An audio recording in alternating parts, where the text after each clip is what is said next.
안녕하세요. 요한복음 묵상 65번째 시간입니다. 오늘의 본문은요, 요한복음 13장 21절에서 30절까지의 말씀이고요. 제목은 가롯 유다의 배반에 대한 예고가 되겠습니다.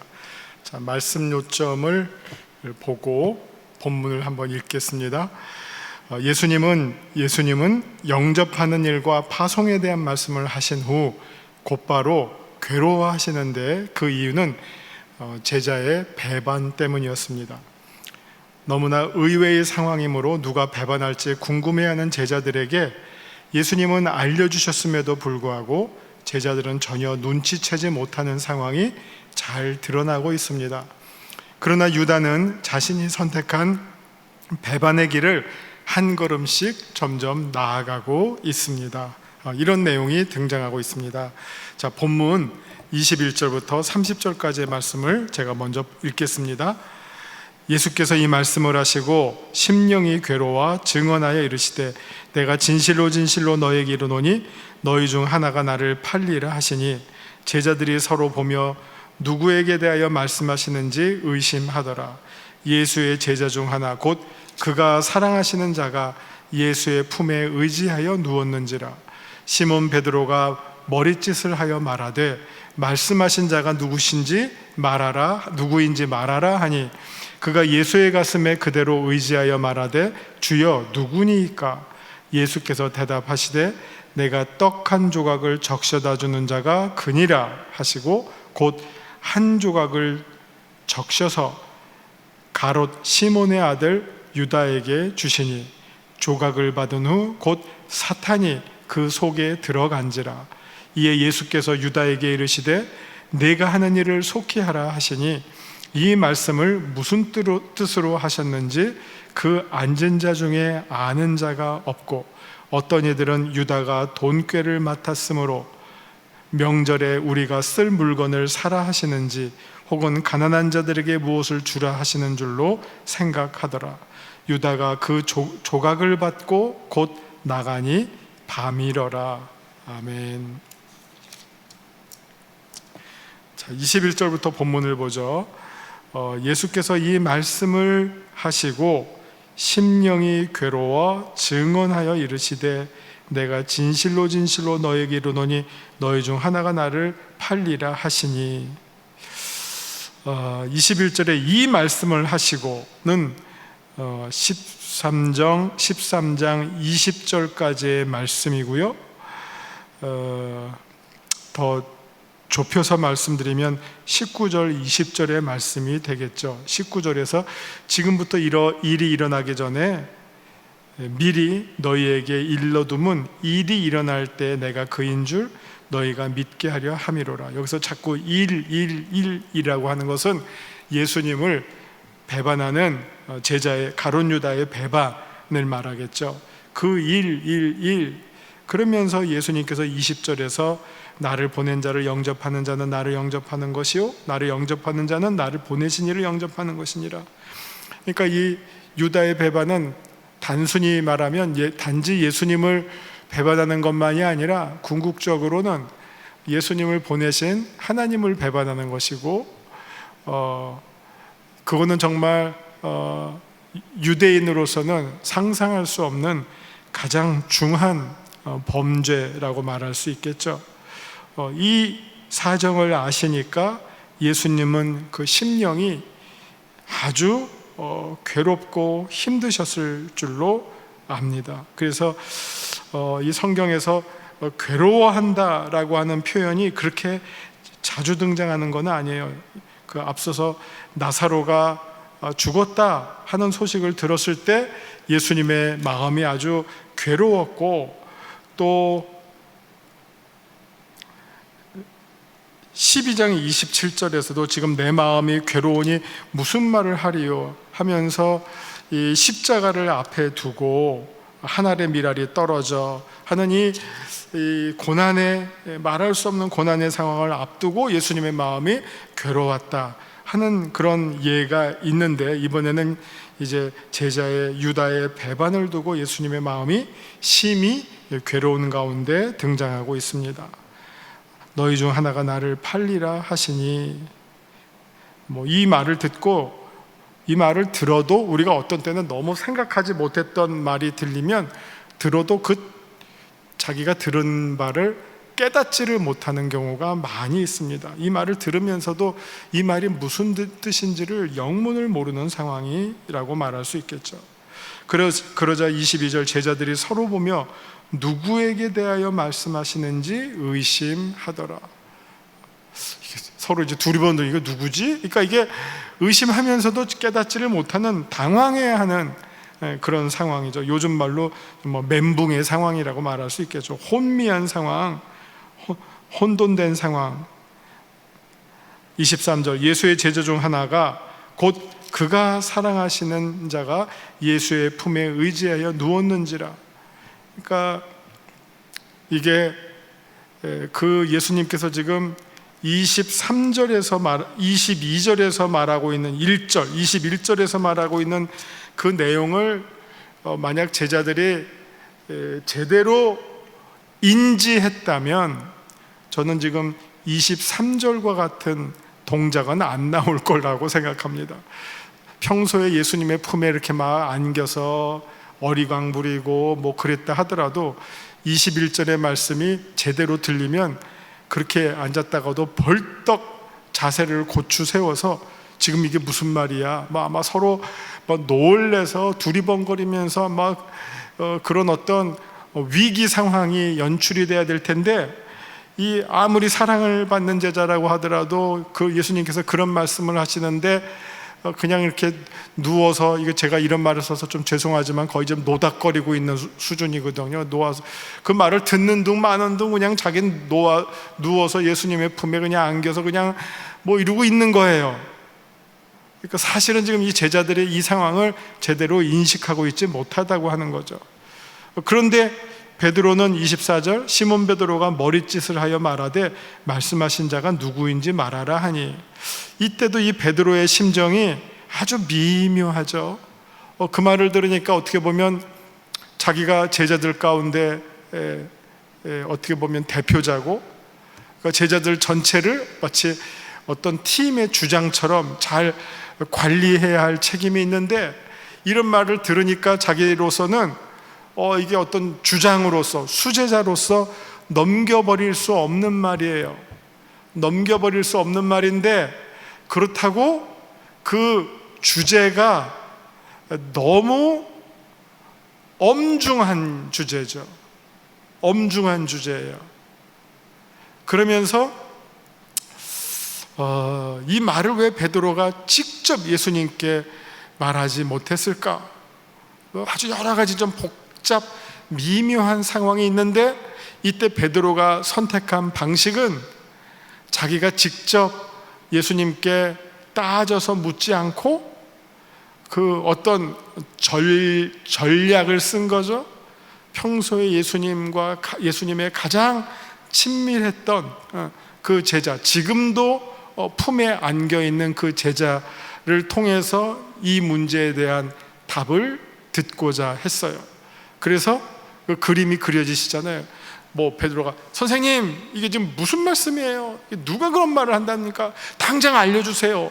이렇게 하지 않고 지금 어떻게 보면 그 앞에 펼쳐져 있는 그 그림 가운데 그 사랑하는 자, 아마 우리가 다 요한으로 알고 있잖아요. 요한을 향해서 눈짓하면서 야, 물어봐.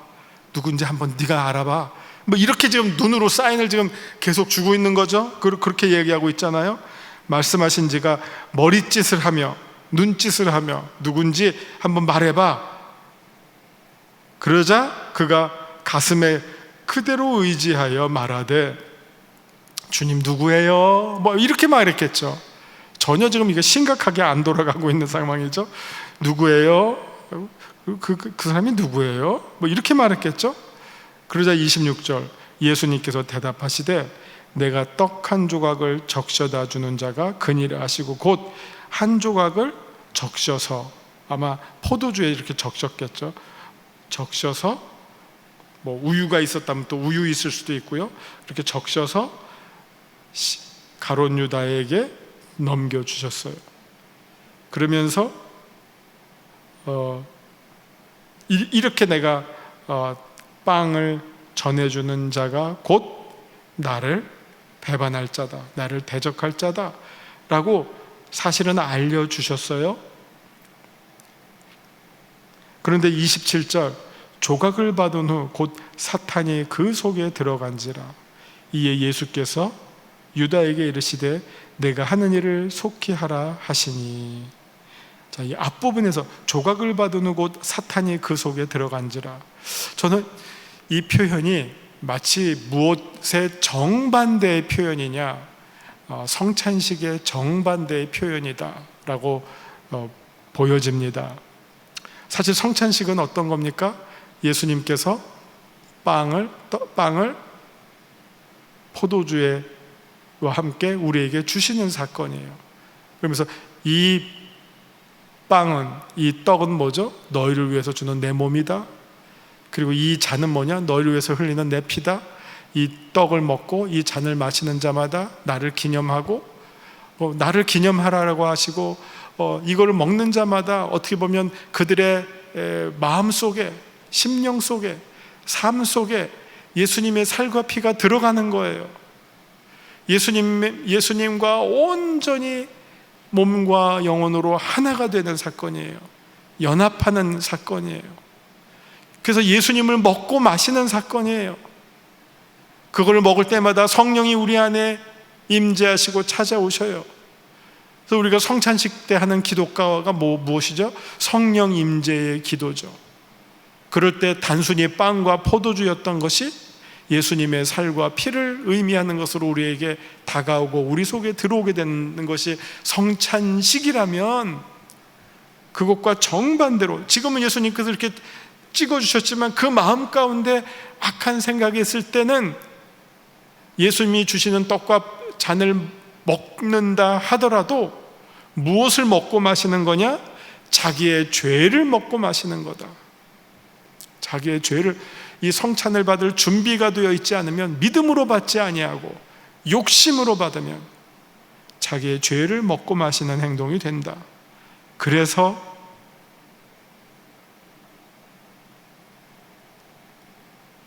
조각을 받은 후, 27절, 조각을 받은 후 곧 사탄이 그 속에 들어간지라.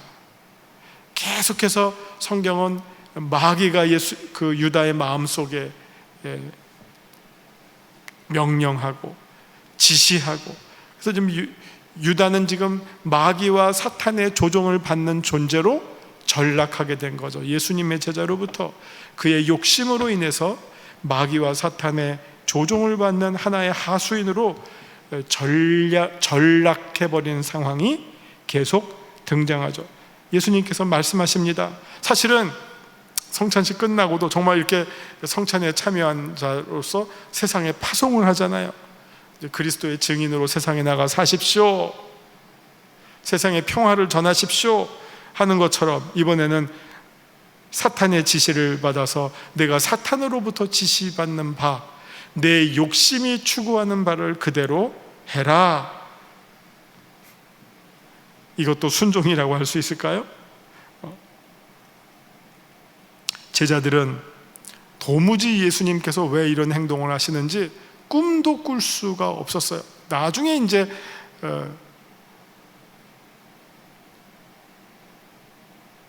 유다가 예수님에게 와서 입 맞추고 배반할 때 그 뜻을 깨닫게 되었지만, 지금은 보면서도 보지 못하는 상황이라 그 뜻을 아무도 헤아리지 못했다고 하는 것이고, 그 다음에 29절을 보면 사람들은 역시 자기의 생각대로 판단을 해요. 이렇게 예수님께서 말씀하셨지만, 나가라고 하시니까 이제 무슨 예수님께서 일 맡기셨나 보다, 물건 사러 가는가 보다, 뭐 하는가 보다, 자기 일 하러 가는가 보다, 이렇게 대수롭지 않게 생각을 했어요. 그러나 유다는 예수님께서 주시는 그 빵 조각을 받고 나갔는데 밤이다. 이 밤은 어떻게 보면 이제 에베소서 보면 너희가 전에는 어두움이었더니 이제는 빛이라, 빛을 행하라 라고 말씀하시고 있는데, 지금 이 나갔더니 밤이라라고 하는 말은 이 유다에게 찾아온 참 가슴 아픈 상황이 된다, 이렇게 보여집니다. 밤이다, 밤의 사람, 낮의 사람이 되어야 되는데 밤의 사람처럼 행동하게 되는 그런 어떤 상징적인 표현이라고 보여집니다. 자, 여기까지가 오늘 본문에 대한 설명해 드렸습니다. 이제 우리 유인물 보면서 덧붙여서 소개해 드리도록 하겠습니다. 말씀 산책입니다. 말씀 산책 21절. 세족식 후 한 차례 제자의 배반에 대해서 언급하셨던 주님은 이번에는 더 자세하고 직접적으로 알려주십니다. 제자의 배반이라는 주제는 예수님께도 너무나 괴롭고 가슴 아픈 일이었음을 알 수 있습니다. 여기서 괴롭다라고 하는 표현은 나사로의 무덤 앞에서 예수님께서 이 표현을 비통하다라고 쓰셨고, 한국 성경에는 비통하다라고 나왔고, 또 십자가의 죽음을 생각하실 때 한 알의 밀, 죽어야지 많은 열매를 맺는다.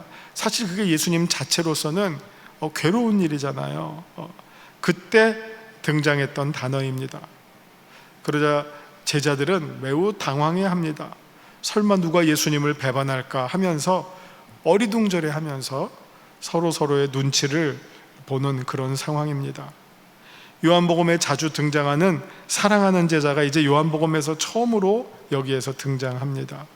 이 이후 예수님이 십자가 고난을 당하실 때 요한복음 19장 26절에서 사랑하는 자가 등장하고, 또 갈릴리 바다, 부활 후 갈릴리 바닷가에 나타나셨을 때 요한복음 21장 7절에서도 또 사랑하는 자, 다 요한복음과 요한 1, 2, 3서의 저자 사도 요한이죠.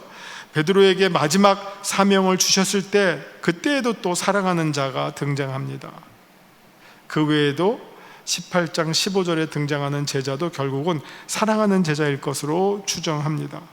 이 사랑하는 제자가 예수님의 품에 안겨 누웠다라고 묘사함에 따라서 예수님과 매우 친밀한 관계임을 보여주고 있습니다. 베드로는 배반할 제자가 누구인지를 예수님께 직접 묻는 대신 사랑하시는 제자에게 대신 물어줄 것을 이렇게 머릿짓으로 이렇게 지시를 하죠. 뭐 네가 한번 알아봐라, 이런 거죠. 그러자 그 사랑받는 제자는 예수님의 품에 안긴 채 다정하게 물어봅니다. 사실 이렇게 물어볼 일이 아닌데, 이렇게 물어본다는 것은 이 제자들이 아직도 상황 파악이 제대로 안 된다는 걸 볼 수 있죠.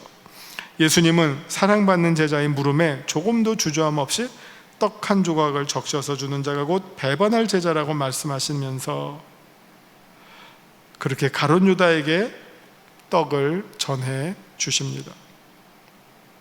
이는 가룟 유다가 예수님을 배반할 제자라는 사실을 매우 분명하게 알려주시는 행동입니다. 성경은 유다가 떡을 받아들일 때 사탄이 그 속으로 들어왔다, 그렇게 말하고 있습니다. 마치 성찬을 받을 때 예수님의 몸과 피, 살과 피가 우리 안에 들어오는 것과 같이 동일한 유비인데 반대적 적용, 부정적 적용이라고 하겠습니다. 그러면서 예수님이 유다에게 하시는 말씀은 이미 유다 안에 품고 있었던 악한 행동을 곧바로 추진해 나갈 것을 지시하십니다. 그러나 모였던 제자들 중 아무도 예수님의 말씀을 이해하지 못했습니다. 의도도 모르고요, 실상도 이해하지 못했습니다. 실제로 제자들의 생각에는 예수님이 곧 십자가의 죽음을 죽게 될 것이라는 사실을 상상조차 하지 못했고, 그런 상황에서 가룟 유다의 배반도 눈꼽만큼도 의심할 수 없는 분위기 속에서 예수님만 정말 뜬모를 엉뚱한 말씀을 하시고 계신다라고 생각하는 그런 상황입니다. 제자 중 회개의 직분을 맡은 자로서 유다의 자리쯤은 대수롭지 않게 생각하는 분위기였습니다. 그러나 유다의 배반은 밤에 이루어지고 있었습니다. 자, 오늘 본문을 통해서 우리가 함께 살펴볼 내용, 예수님은 누구십니까? 예수님은 어떤 분이십니까? 21절의 말씀을 통해서 21절의 말씀이 뭐였냐면, 예수께서 이 말씀을 하시고 심령이 괴로워 증언하여 이르시되 내가 진실로 진실로 너에게 이르노니 너희 중 하나가 나를 팔리라 하셨습니다. 예수님은 유다의 배반을 아시면서도 그것을 피하시거나 막지 않고 그대로 받아들이셨던 분이십니다.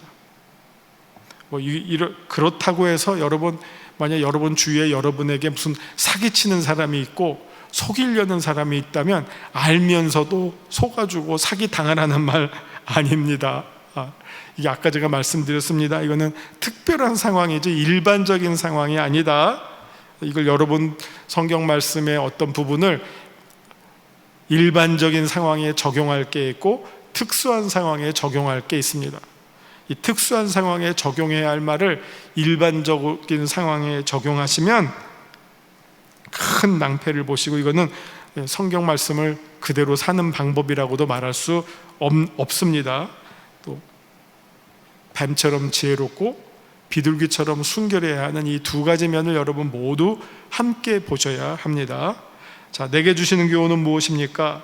27절, 사탄이 내 속에 들어와 마음과 생각을 지배하지 못하도록 늘 깨어서 지켜야 하겠습니다. 무릇 많은 것들보다도 우리의 마음을 더 지켜낼 수 있는 그런 성도님들이 되시기를 바랍니다. 사탄은 때를 얻든지 못 얻든지 하나님의 자녀들, 예수님의 제자들을 무너뜨리려고 수단과 방법을 가리지 않고 공격해 들어옵니다.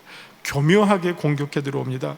이것을 지혜롭게 담대하게 이겨내는 것이 우리들의 생각이고요. 늘 정말 성령과 잇대어서 주님의 말씀에 근거해서 세상적인 유혹과 시련들을 능히 이겨내실 줄 믿습니다. 자, 이제 기도하시면서 마치겠습니다. 기도하시겠습니다. 주님, 우리가 주님을 따르는 제자에 만족하지 않고 주님을 따라 사는 제자가 되게 하여 주시옵소서. 제자라는 단순한 사실만이 아니라 제자의 삶을 살아나가는 진정한 제자들이 다 되게 하여 주옵소서. 예수님의 이름으로 기도합니다. 아멘.